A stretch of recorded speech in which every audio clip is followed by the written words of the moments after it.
নমস্কার বন্ধুরা, আমাদের ইউটিউব চ্যানেলের পক্ষ থেকে একবার স্বাগত।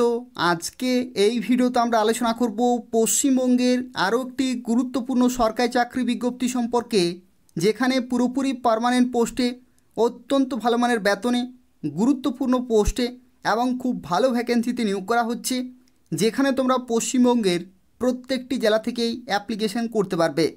তো দেখো, আজকের যে বিজ্ঞপ্তি রয়েছে, যেখানে পশ্চিমবঙ্গে পিওনের পোস্টে এবং গ্রুপ ডি পোস্টে নতুন নিয়োগ শুরু হলো, যেখানে তোমরা অ্যাপ্লিকেশন করতে পারবে 18 জুলাই 2024 পর্যন্ত। এবং এখানে শিক্ষাগত যোগ্যতা রাখা হয়েছে মাধ্যমিক পাস, অর্থাৎ মাধ্যমিক পাস থেকে শুরু করে উচ্চ মাধ্যমিক, গ্র্যাজুয়েশন, পোস্ট গ্র্যাজুয়েশন প্রত্যেকেই এখানে সুযোগ পাচ্ছ অ্যাপ্লিকেশন করার জন্য। যেখানে বয়সের লিমিট রাখা হয়েছে 18 থেকে 40 বছর পর্যন্ত এবং সরকারিভাবে তোমরা বয়সের ছাড় পেয়ে যাবে। এবং এখানে দেখো, বেতন তোমরা পেয়ে যাবে 22,000 থেকে 56,000 পর্যন্ত, অর্থাৎ অত্যন্ত ভালো মানের বেতন রয়েছে, গুরুত্বপূর্ণ পোস্ট রয়েছে এবং খুব ভালো ভ্যাকেন্সিতে নিয়োগ করা হচ্ছে। এবং এগুলো প্রত্যেকটি হচ্ছে পার্মানেন্ট পোস্ট। তো সেক্ষেত্রে প্রত্যেকেই এখানে অ্যাপ্লিকেশন করে দেবে। আজকে এই ভিডিওটি সম্পূর্ণ দেখো, প্রত্যেকটি তথ্য সম্পর্কে আলোচনা করব, অর্থাৎ তোমরা কিভাবে অ্যাপ্লিকেশন করতে পারবে, সিলেকশন প্রসেস কী রয়েছে, সিলেবাস কী রয়েছে এবং তোমাদের পরীক্ষা কবে হতে পারে, সেই সম্পর্কিত তথ্য নিয়ে ডিটেলে আলোচনা করব। যারা যারা ভিডিওটি দেখছো অবশ্যই লাইক করে দেবে, শেয়ার করে দেবে, যাতে এই ধরনের গুরুত্বপূর্ণ চাকরি আপডেটগুলি প্রত্যেকেই পেতে পারে। এবং তার পাশাপাশি চ্যানেলটি অবশ্যই সাবস্ক্রাইব করে রাখো নিয়মিত চাকরি বিজ্ঞপ্তিগুলি পাওয়ার জন্য। তো দেখো, এটা হচ্ছে অফিসিয়াল নোটিফিকেশন, যেখানে যে সমস্ত পোস্টে নিয়োগ করা হচ্ছে প্রত্যেকটি পোস্টে হচ্ছে সরকারি এবং পুরোপুরি পার্মানেন্ট পোস্ট রয়েছে। এবং দেখো, এখানে প্রথম যে পোস্ট রয়েছে সেই পোস্টের নাম হচ্ছে ইংলিশ স্টেনোগ্রাফার। এটি হচ্ছে গ্রুপ বি পোস্ট, যেখানে তোমরা লেভেল 10-এর বেতন পেয়ে যাবে 32,100 থেকে 82,900 প্লাস ডিএ, এইচআরএ, এই সমস্ত বিভিন্ন অ্যালাউন্সগুলো পেয়ে যাবে। এবং তার সাথে সাথে দেখো, গ্রুপ ডি পোস্টে নিয়োগ করা হচ্ছে পিওনের পোস্টে, যেখানে লেভেল 1-এর বেতন রয়েছে 17,000 থেকে 43,600 এবং শুরুতেই তোমরা এখানে 22,000 প্লাস বেতন পেয়ে যাবে এবং সর্বোচ্চ 56,000 পর্যন্ত বেতন হতে পারে। তো সেক্ষেত্রে দেখো, অত্যন্ত মূল্যবান পোস্ট রয়েছে এবং খুব ভালো মানের বেতন রয়েছে। এবং কিছুক্ষণের মধ্যে আমরা আলোচনা করব এই সমস্ত পোস্টের ক্ষেত্রে কোন কোন ক্যাটাগরিতে কত সংখ্যক শূন্যপদে নিয়োগ করা হচ্ছে সেই সম্পর্কে। পুরোপুরি ভিডিওটি দেখতে থাকো। তো দেখো, এই সমস্ত পোস্টের ক্ষেত্রে যারা অ্যাপ্লিকেশন করবে, বয়সের লিমিট কিন্তু বিভিন্ন রয়েছে বিভিন্ন ক্যাটাগরিতে। তো দেখো, যদি তুমি গ্রুপ বি পোস্টের জন্য অ্যাপ্লিকেশন করো, অর্থাৎ ইংলিশ স্টেনোগ্রাফার পোস্টের জন্য যদি তুমি অ্যাপ্লিকেশন করো, তো সেক্ষেত্রে কমপক্ষে 18 বছর বয়স হতেই হবে। এবং তার সাথে সাথে দেখো, যদি তুমি এসসি ক্যান্ডিডেট অথবা ওবিসি ক্যান্ডিডেট হয়ে থাকো, তাহলে 35 বছর পর্যন্ত অ্যাপ্লিকেশন করতে পারবে সর্বোচ্চ। এবং তার সাথে সাথে যদি তুমি এসটি ক্যান্ডিডেট হয়ে থাকো, তাহলে 37 বছর পর্যন্ত সময় পাচ্ছ অ্যাপ্লিকেশন করার জন্য।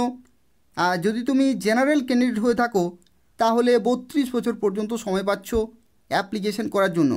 অর্থাৎ জেনারেল থেকে শুরু করে এসসি, এসটি, ওবিসি প্রত্যেকের ক্ষেত্রে কিন্তু বয়স লিমিট আলাদা রয়েছে। তো সেক্ষেত্রে নির্দিষ্ট বয়স সীমা পর্যন্ত তোমরা গ্রুপ বি পোস্টের জন্য অ্যাপ্লিকেশন করতে পারবে।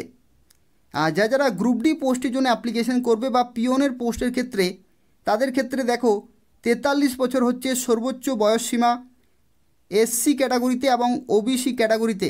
অর্থাৎ এসসি এবং ওবিসি হলে তোমরা 43 বছর পর্যন্ত অ্যাপ্লিকেশন করতে পারবে।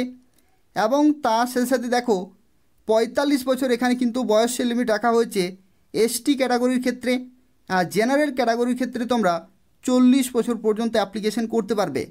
আর যারা পিডাব্লিউডি ক্যান্ডিডেট, তারা কিন্তু এই দুইটি পোস্টের ক্ষেত্রে সর্বোচ্চ 45 বছর পর্যন্ত সময় পাচ্ছ অ্যাপ্লিকেশন করার জন্য। আর যারা এক্স সার্ভিসম্যান ক্যাটাগরি, তাদের ক্ষেত্রে সরকারিভাবে যা বয়সের ছাড় রয়েছে, তারা কিন্তু প্রত্যেকেই সেই সমস্ত বয়সের ছাড়গুলো পেয়ে যাবে। তো দেখো, এরপর আমরা আলোচনা করব শিক্ষাগত যোগ্যতা সম্পর্কে, অর্থাৎ কারা কারা কোন কোন পোস্টের জন্য কী কী শিক্ষাগত যোগ্যতা অ্যাপ্লিকেশন করতে পারবে। তো যারা ইংলিশ স্টেনোগ্রাফার পোস্টের জন্য অ্যাপ্লিকেশন করবে, তাদের ক্ষেত্রে ব্যাচেলার ডিগ্রি থাকতে হচ্ছে এবং তার সাথে সাথে a certificate of knowledge in computer operation, অর্থাৎ কম্পিউটার অপারেশন রিলেটেড এখানে কিন্তু একটি কম্পিউটার সার্টিফিকেট চেয়েছে with knowledge of writing in shorthand, অর্থাৎ শর্ট হ্যান্ডে কিন্তু রাইটিং তোমাদের দক্ষতা থাকতে হবে, তাহলে তোমরা এই স্টেনোগ্রাফার পোস্টের জন্য অ্যাপ্লিকেশন করতে পারবে। যেখানে দেখো ইংলিশ স্টেনোগ্রাফারের ক্ষেত্রে শর্ট হ্যান্ডে তোমাদের স্পিড থাকতে হচ্ছে 80 ওয়ার্ড পার মিনিট, আর টাইপিং স্পিড থাকতে হচ্ছে 30 ওয়ার্ড পার মিনিট, যেখানে 10 মিনিট কিন্তু সময় দেওয়া হবে। এই হচ্ছে ইংলিশ স্টেনোগ্রাফার পোস্টের ক্ষেত্রে এসেনশিয়াল কোয়ালিফিকেশন। এই কোয়ালিফিকেশন যদি থাকে তাহলে তোমরা এখানে অ্যাপ্লিকেশন করতে পারবে। যারা গ্রুপ ডি পোস্টের জন্য অ্যাপ্লিকেশন করবে দেখো তাদের ক্ষেত্রে কিন্তু শিক্ষাগত যোগ্যতা আলাদা রয়েছে। গ্রুপ ডি অর্থাৎ পিওন পোস্টের ক্ষেত্রে দেখো এখানে কমপক্ষে শিক্ষাগত যোগ্যতা বলা হচ্ছে ক্লাস 8 পাস, অর্থাৎ ক্লাস 8 পাস থেকে শুরু করে মাধ্যমিক, উচ্চ মাধ্যমিক, গ্র্যাজুয়েশন, পোস্ট গ্র্যাজুয়েশন সবাই সুযোগ পাচ্ছে অ্যাপ্লিকেশন করার জন্য। আর কোনো রকমের ক্রাইটেরিয়া কিন্তু বলা নেই, অর্থাৎ এই শিক্ষাগত যোগ্যতা যাদের রয়েছে মিনিমাম তারা প্রত্যেকেই এখানে সুযোগ পাচ্ছে অ্যাপ্লিকেশন করার জন্য। এবং এখানে দেখো সিলেকশন প্রসেস কিন্তু দুইটি পোস্টের ক্ষেত্রে আলাদা রয়েছে। যদি তুমি ইংলিশ স্টেনোগ্রাফার পোস্টের জন্য অ্যাপ্লিকেশন করো তো সেক্ষেত্রে পেপার 1-এ থাকবে জেনারেল ইংলিশ, যেখানে 100 নম্বর 100টি এমসিকিউ টাইপের কিন্তু কোশ্চেন থাকবে। যেখানে দেখো স্পেলিং চেক থাকবে, correct use of word, correctness of sentence, common phrases, synonym, antonym, punctuation এই সমস্ত কিন্তু থাকবে।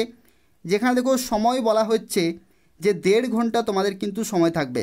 তো এই হচ্ছে প্রথম পেপার ইংলিশ থাকছে, এটা হচ্ছে ইংলিশ স্টেনোগ্রাফার পোস্টের ক্ষেত্রে। এবং তারপরে দেখো এখানে পেপার 2-এর ক্ষেত্রে বলা হচ্ছে ডিকটেশন এবং ট্রান্সক্রিপশন, যেখানে 400 নম্বর কিন্তু রয়েছে, যেখানে 80 ওয়ার্ড পার মিনিট এখানে কিন্তু 6 মিনিট মেনটেন করতে হবে। তারপরে দেখো এখানে পেপার 3-এর ক্ষেত্রে বলা হচ্ছে টাইপিং, যেখানে 100 নম্বর কিন্তু তোমাদের থাকবে। এবং 100 নম্বরের মধ্যে দেখো এখানে 10 মিনিট টাইপিং করতে হবে 30 ওয়ার্ড পার মিনিট স্পিডে। তো এই সমস্ত ধাপগুলি তোমাকে কিন্তু কোয়ালিফাই করতে হবে। এবং তারপরে দেখো বলা হচ্ছে on the basis of the result of paper 2 and paper 3 examination A number of successful candidate will be call for personality test, অর্থাৎ পেপার 2 এবং পেপার 3 যে প্রাপ্ত নম্বর সেই নম্বরের ভিত্তিতে কিন্তু শর্টলিস্ট করা হবে এবং তাদেরকে পার্সোনালিটি টেস্টে ডাকা হবে। এবং অন কম্পিউটার অপারেশন, সেই কম্পিউটার অপারেশনে কিন্তু ফাইনালি তোমাকে ডাকা হবে, অর্থাৎ পার্সোনালিটি টেস্টও হবে এবং কম্পিউটার অপারেশনের টেস্টও কিন্তু হবে। এবং finally on the basis of marks obtain in this 2 paper, অর্থাৎ যে পেপার 2 এবং পেপার 3 রয়েছে এবং তার সাথে পার্সোনালিটি টেস্ট এবং কম্পিউটার অপারেশনের যে পরীক্ষা হবে সেইগুলিতে প্রাপ্ত নম্বরের ভিত্তিতেই ফাইনাল মেরিট লিস্ট তৈরি করা হবে। তো এটা হচ্ছে কাদের জন্য? গ্রুপ বি পোস্টের জন্য, ইংলিশ স্টেনোগ্রাফার পোস্টের ক্ষেত্রে যারা অ্যাপ্লিকেশন করবে তাদের ক্ষেত্রে। আর দেখো যারা গ্রুপ ডি পোস্টের জন্য অ্যাপ্লিকেশন করবে তাদের ক্ষেত্রে দেখো সিলেকশন প্রসেস কিন্তু আলাদা রয়েছে, ঠিক আছে? তাদের ক্ষেত্রে সিলেকশন প্রসেস আলাদা রয়েছে। তাদের ক্ষেত্রে দেখো বলা হচ্ছে 100 নম্বরের পরীক্ষা হবে, যেখানে 50টি এমসিকিউ টাইপের কোশ্চেন থাকবে, অর্থাৎ প্রত্যেকটি প্রশ্নের জন্য 2 নম্বর করে কিন্তু থাকবে, ঠিক আছে? অর্থাৎ 50টি এমসিকিউ কোশ্চেন, 100 নম্বরের পরীক্ষা, প্রত্যেকটি ক্ষেত্রে 2 নম্বর করে দেওয়া হবে, যেখানে সিম্পল অ্যারিথমেটিক, ইংলিশ, বেঙ্গলি এবং জিকে থাকবে, ঠিক আছে? এবং 1 mark shall be deducted for each wrong answer, ভুল হলেই কিন্তু 1 নম্বর কাটা যাবে। এবং টোটাল সময় থাকবে 60 মিনিট, 1 ঘন্টা কিন্তু পরীক্ষা, 50টি কোশ্চেন, 100 নম্বরের পরীক্ষা হচ্ছে। On the basis of result of the written examination, অর্থাৎ এই যে পরীক্ষা রেজাল্ট সেই পরীক্ষা রেজাল্টের ভিত্তিতে কিন্তু পার্সোনালিটি টেস্ট ডাকা হবে। এবং পার্সোনালিটি টেস্টে ডাকা হবে 1:5 রেশিওতে, অর্থাৎ একটি ভ্যাকেন্সি থাকলে 5 জন ডাক পাবে, 2টি ভ্যাকেন্সি থাকলে 10 জন, আর 3টি ভ্যাকেন্সি থাকলে 15 জন। এইভাবে কিন্তু 1:5 রেশিওতে তোমাকে ডাকা হবে। এবং তার সাথে সাথে দেখো বলা হচ্ছে on the basis of the total marks obtained in written examination এবং personality test the final panel, অর্থাৎ যে ফাইনাল মেরিট লিস্ট সেটা কিন্তু তৈরি করা হবে। অর্থাৎ যে লিখিত পরীক্ষা হচ্ছে এবং পার্সোনালিটি টেস্ট হচ্ছে এই নম্বরের ভিত্তিতে কিন্তু ফাইনাল লিস্ট হচ্ছে। এবং the standard of examination shall be similar to that of class 8, অর্থাৎ ক্লাস 8 স্ট্যান্ডার্ড কিন্তু কোশ্চেন পেপার সেট করা হবে। তো এই হচ্ছে গ্রুপ ডি পিওনের ক্ষেত্রে সিলেকশন প্রসেস। তো দেখো আজকে যে বিজ্ঞপ্তি সম্পর্কে এই ভিডিওতে আমরা আলোচনা করছি এটি হচ্ছে office of the city civil court at Calcutta, English ডিপার্টমেন্টের তরফ থেকে বিজ্ঞপ্তি জারি হয়েছে, যেখানে notification for recruitment of different categories of staff in the judgeship of city civil court at Calcutta. এবং এই নোটিফিকেশন জারি হয়েছে 18ই জুন 2024-এ। এবং যারা যারা এখানে অ্যাপ্লিকেশন করবে এদের অফিসিয়াল ওয়েবসাইটে অনলাইনে অ্যাপ্লিকেশন পুরোপুরি কমপ্লিট করতে হবে। দেখো, এটা হচ্ছে এদের অফিসিয়াল ওয়েবসাইট, অথবা এই ওয়েবসাইটে অ্যাপ্লিকেশন করতে পারবে, অথবা এই লিঙ্কে গিয়েও কিন্তু অ্যাপ্লিকেশন করতে পারবে। তোমরা সরাসরি এদের অফিসিয়াল ওয়েবসাইটে অনলাইনে অ্যাপ্লিকেশন পুরোপুরি কমপ্লিট করতে হবে, যেখানে 18 জুন 2024 থেকে অ্যাপ্লিকেশন শুরু হয়ে গেছে।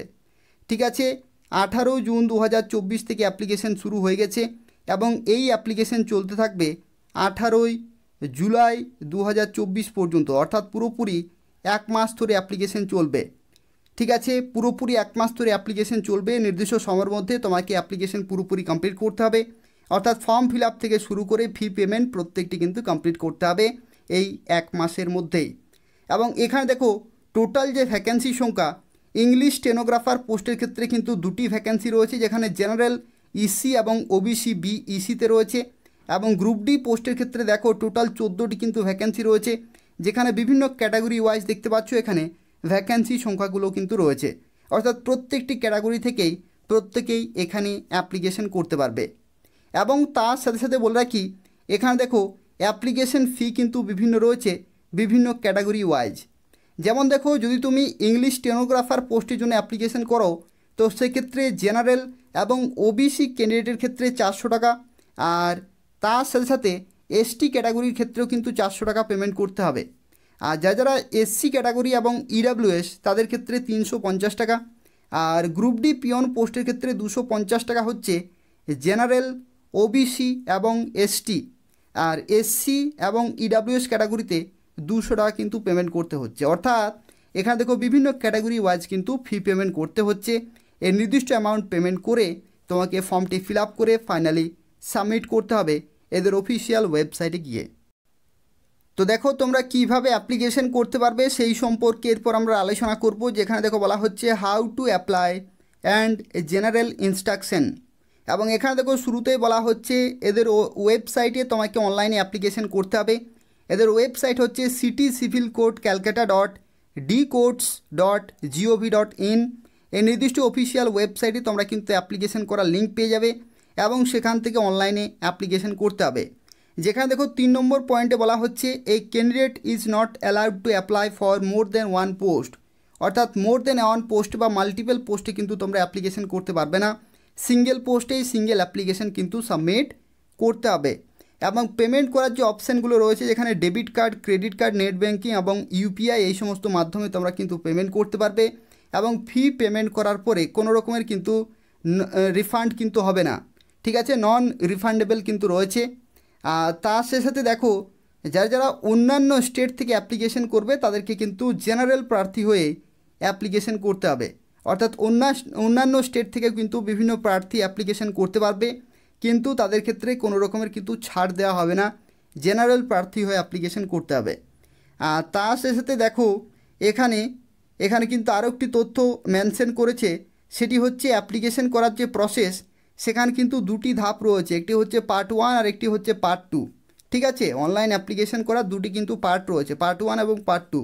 পার্ট 1-এর ক্ষেত্রে দেখো বেসিক ইনফরমেশনগুলো কিন্তু তোমাকে সাবমিট করতে হবে এবং তারপরে এগ্রি করতে হবে, এবং তারপরে তোমরা কিন্তু 8 ডিজিট নিউমেরিক কোড তোমরা কিন্তু অ্যাপ্লিকেশন নাম্বার পেয়ে যাবে, এবং সেটা কিন্তু পরবর্তী ক্ষেত্রে রেখে নিতে হবে অ্যাপ্লিকেশন স্ট্যাটাস চেক করার জন্য। তার সাথে দেখো এই যে ডকুমেন্টগুলো রয়েছে, এই ডকুমেন্ট কিন্তু নির্দিষ্ট সাইজে তোমাকে আপলোড করতে হবে এবং নির্দিষ্ট ফরম্যাটে কিন্তু আপলোড করতে হবে, তাহলে তোমরা আপলোড করতে পারবে।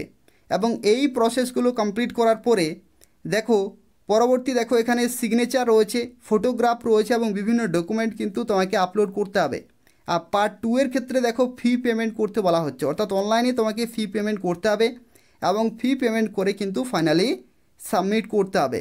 ঠিক আছে, 18 জুলাই 2024 যেহেতু লাস্ট ডেট, দেখতে পাচ্ছ রাত্রি 12টার আগে পর্যন্ত কিন্তু ফি পেমেন্ট করতে হবে, তারপরে কোনো রকমের ফি পেমেন্ট করতে পারবে না, তার আগেই কিন্তু ফি পেমেন্ট করতে হবে।